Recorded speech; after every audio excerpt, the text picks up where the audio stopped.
करिश्मा, रेशमा और मनीषा 3 बहनें हैं।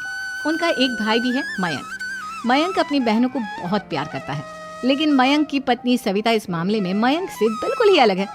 वो अपनी ननदों का जितना बुरा कर सकती है उतना बुरा करती ही रहती है और अपनी ननदों पर हुक्म भी चलाती है। करिश्मा, करिश्मा, तुमने अभी तक नाश्ता नहीं बनाया? तुम्हारे भैया को ऑफिस जाने में देर हो रही है। हाँ भाभी, बस अभी बनाती हूँ। करिश्मा, तुम ये ढीलापन छोड़ दो। कल को पराये घर जाना है। वहाँ अगर तुम इस तरह से काम करोगी तो लोग क्या कहेंगे कि माँ ने और भाभी ने कुछ सिखाया नहीं। और तुम्हारी दोनों बहनें कहाँ हैं? रेशमा मार्केट गई है और मनीषा सो रही है। क्या? सुबह के 8 बज रहे हैं और ये महारानी अभी भी सो रही है? ये कहते हुए सविता अपनी सास दुर्गा देवी के पास जाती है। माँ जी, देख रही हो अपनी बेटियों के तौर तरीके? क्या हुआ बहू, सुबह सुबह क्या कर दिया मेरी बेटियों ने?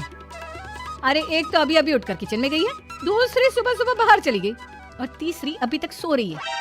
क्या करूं मैं इन तीनों का, मैं तो परेशान हो गई हूँ। जाकर उठा उससे और रेशमा से मैं बात करती हूँ।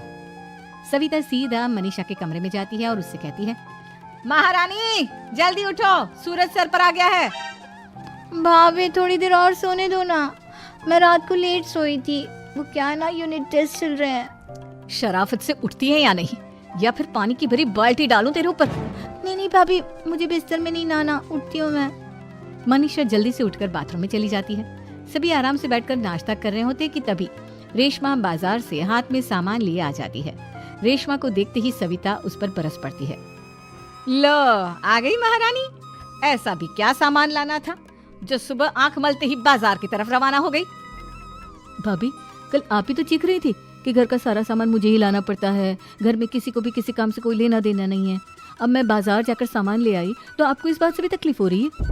देख रही हो माँ जी, अपनी बेटी की जुबान कैंची से भी तेज चलती है। और मयंक, आप तो कुछ कहेंगे नहीं अपनी लाडली बहन को। रेशमा, अपनी भाभी से ऐसे बात नहीं करते। चलो माफी मांगो। भैया, मैं क्यों माफी मांगू? आप भाभी से बोलिए ना कि हम पर कम हुक्म चलाया करे। हम इस घर की बेटियां हैं और आपकी पत्नी की ननद है, नौकरानी नहीं। लो कर लो बात। इनकी भलाई के लिए कुछ भी बोलो तो इन्हें बुरा लग जाता है। इस घर में यही इज्जत है मेरी।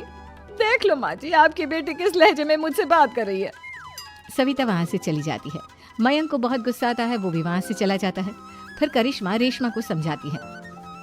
रेशमा, तुम्हें भाभी से माफी मांग लेनी चाहिए थी ना। लेकिन दीदी, मैंने कुछ किया ही नहीं, तो मैं माफी क्यों मांगू? हाँ करिश्मा दीदी, रेशमा दीदी जैसे ही घर में आई, भाभी ही उन पर चिल्ला रही थी। हाँ, मैं मानती हूँ कि गलती भाभी की थी। मैं तो इसलिए बोल रही हूँ कि भाभी ने माँ को तो पूरी तरह अपने वश में कर लिया है। वो हमारी बात सुनती ही नहीं। मयंक भैया हमारे लिए हमेशा खड़े रहते हैं, इसलिए उनकी बात का मान तो तुम्हें रखना चाहिए था ना। कोई फायदा नहीं दीदी, कुछ दिनों की बात और है, भाभी उन्हें भी हमारे खिलाफ भड़का देंगी। फिर वो भी माँ की तरह हमारी किसी बात का विश्वास नहीं करेंगे। इसी तरह सविता अपनी तीनों ननदों को किसी न किसी बात पर परेशान करती रहती थी। एक दिन मयंक अपनी तीनों बहनों के लिए गिफ्ट लाया। करिश्मा, ये तुम्हारे लिए हार का सेट। रेशमा, तुम्हारे लिए सुंदर सी ड्रेस। और मनीषा, तुम्हें किताबें पसंद है ना, तुम्हारे लिए किताबें लाया हूँ। थैंक यू भैया। थैंक यू भैया। थैंक यू भैया। करिश्मा, तुम्हारा नेकलेस कितना सुंदर है। ये भैया कहाँ से ले आए होंगे? मैंने भैया को 3 दिन पहले फोन पर ये डिजाइन दिखाया था और आज भैया ये ले आए। सविता तो अपनी ननदों के गिफ्ट्स देखकर जल गई और करिश्मा का नेकलेस तो उसे भी बहुत पसंद आया था।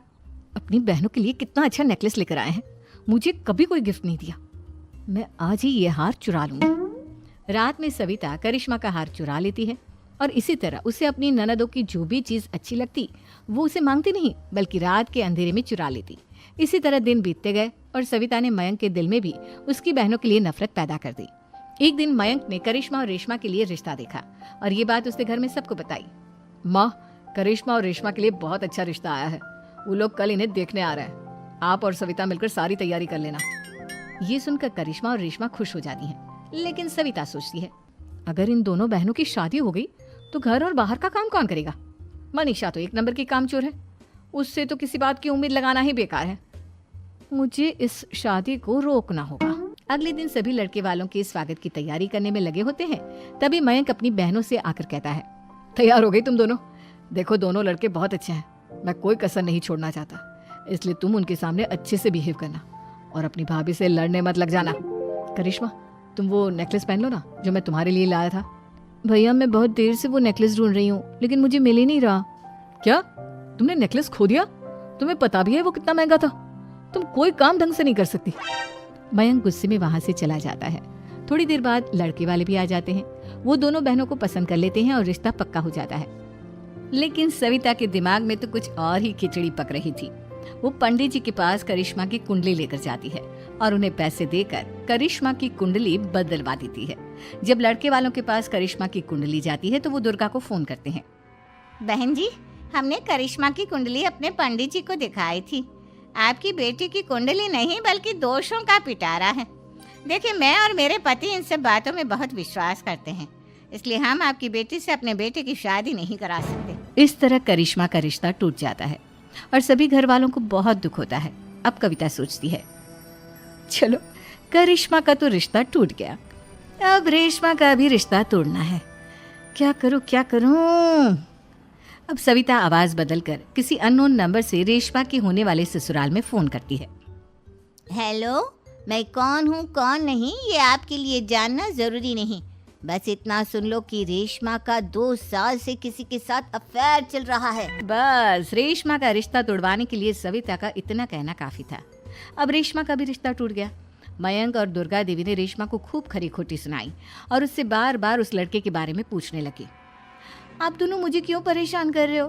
अरे कोई लड़का होगा मेरी लाइफ में तो मैं बताऊंगी ना। जब कोई है ही नहीं तो कहाँ से लाऊं मैं कोई लड़का? तो तेरे होने वाले ससुराल वालों को फोन किसने किया था? माँ मैं नहीं जानती किसने फोन किया था, मैं सच कह रही हूँ। मैं तो पहले ही कह रही थी इसकी लगाम खींच कर रखो, लेकिन मेरी सुनता ही कौन है। आप चुप रहिए भाभी, ये सब आपका ही किया धरा है। अब तीनों बहनों को विश्वास हो जाता है कि ये सब उनकी भाभी ही कर रही है। तीनों बहनें अपनी भाभी को सबक सिखाने के लिए एक वकील कर लेती है और घर में हिस्सा मांगना। देखो भैया, माँ बाप की जायदाद में जितना बेटों का हक होता है उतना ही बेटियों का, इसलिए इस घर के 4 हिस्से होंगे और हमें अपना हिस्सा चाहिए। मैंने तुम्हारे लिए क्या क्या नहीं किया और तुम इस घर में हिस्सा मांग रही हो?